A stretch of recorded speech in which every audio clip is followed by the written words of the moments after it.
কথা তো আমি তো ওদের লোকে মিলিয়ে থাকতে হবে, ওদের লোকে তো সূত্র জমি করে আমি চলতে পারবো না। জি, ওরা আমার কাছে আসে, আমার কাছে যতটুকু আছে আমি অতটুকু দিয়ে ওরা শান্ত দেওয়ার চেষ্টা করি। যে ভাই আপনি এক কেজি মাংস দিয়ে কত পিস করেন? আমি 1 কেজি মাংস দিয়ে 16 পিস করি। অনেকে তো 20 পিস করে, 25 পিস করে। করুক, ওদের লোকে আমার তাল দিয়ে লাভ নেই। 100 টাকা একটা পিস, মনে করেন যে 100 টাকার দাম আছে, 100 টাকা তো 100 টাকা একজনে খাইলে মনে বাজে, পিসটাও 100 টাকার মতনই হইতে হবে। মানুষের টকায় তো লাভ নেই, টক দিলে আমি ঠকি, মানুষ টকায় লাভ নেই। কারণ 10 জনের টকা দিলে 10 জনের অভিশাপ আমার দেবো, আমি অভিশাপ ঢুকাইতে রাজি না, আমি ঠকি নিজে, সমস্যা নাই। আপনি কি হাড্ডি ছাড়া মাংস নেন না হাড্ডি সহ? আমি হাড্ডি ছাড়া মাংস রান্না করি। 1 কেজি হাড্ডি ছাড়া মাংস নিয়ে 1000 টাকা। আপনাদের 16 পিস করেন? জি, আমি 16 পিস। আমার ব্যবসা মনে করি যে মুরগি আছে, ডিম আছে, আল্লাহর রহমতে আমার মনে করেন 500 টাকা হাজিরা বললে আমার এনাম, আমার আর লাগে না। 500 টাকা হইলেই আমার চলে। আমি এই সর্বক্ষণ সবারই সেবা যত্ন করে দিতে, আমি 500 টাকা লইতে এই আমি খুশি, বহুত খুশি, আল্লাহর কাছে লাখ লাখ শুকরিয়া। আপনার 1 কেজি মাংসে মানে কতটুকু ওয়েট থাকে? 1 কেজি মাংসে 1 কেজি মাংস না আনলে কয় কেজি ওয়েট হবে? 2 কেজি 2.5 কেজি মতো এরকম হবে। 100 টাকা দিয়ে মাংসটা বিক্রি করেন? হ্যাঁ, এটা 50 গ্রাম উপরে হয়, 50 গ্রাম উপরে পড়ে 1 কেজি মাংস। এমনি 20 পিস করলে আপনার 50 গ্রাম পড়ে পার পিস। তা আমারটা তো 16 পিস হয়, আমারটা একটু বেশি পড়ে। এটা কি তাদের দেখা দেখি আপনি করেছেন? হ্যাঁ, আমি তাদের দেখা দেখি, আমি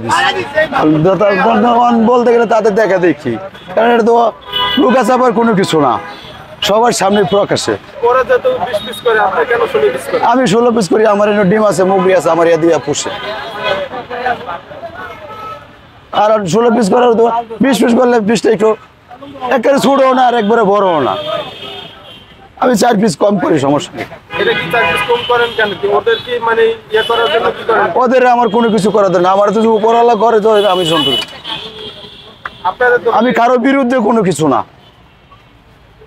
আমি যে একজনের বিরুদ্ধে দেয়া বলবো যে তার পাক ভালো না, তার আমারটা ভালো, আমার মাংসের পিস বড় আর মাংসের পিস ছোট, এরকম কোনো উদ্দেশ্য নেই, আমার কোনো কথা নেই। যে যেরকম পারে ব্যস্ত আছে, যে যেরকম পারে দেব।